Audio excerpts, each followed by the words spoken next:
আসসালামু আলাইকুম, welcome to SR daily blog. নতুন একটি ভিডিওতে আপনাদের সবাইকে স্বাগতম।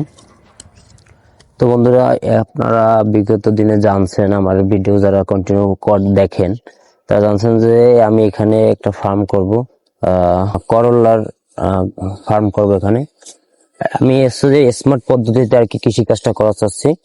এর জন্য মূলত আমি একজনের থেকে আপনার সাজেশন নিয়েছি, তাদের কাছ থেকে বীজ নিয়েছি এবং যত প্রয়োজনীয় ও যাবতীয় যত কিছু আছে সবকিছুই মূলত আমি একজনের থেকে নিয়েছি।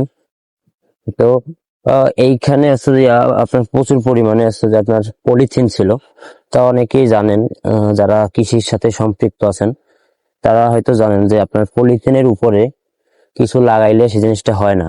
তো এর জন্য মূলত আমি যেহেতু আমার নিজের কাজ নিজেই করি, আর আপনার যদি এখানে আমার একজন জোন রাখতে হইতো সেক্ষেত্রে হচ্ছে যে আমার এখানে আপনার কস্টিংটা বেশি আসতো।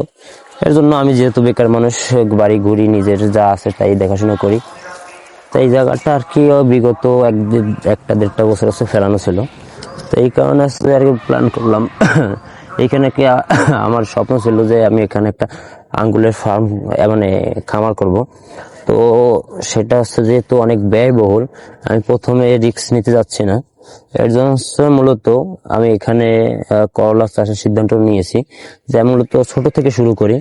তো যেহেতু অনেকদিন ফেলানো, তো এইখানে আছে যে আমার এই পাশের যারা আছে কাকারা, ওনারা আর কি এই জায়গাটা ফাঁকা ছিল এবং খোলা ছিল, তো তারা আর কি বেশি ব্যবহার করতো।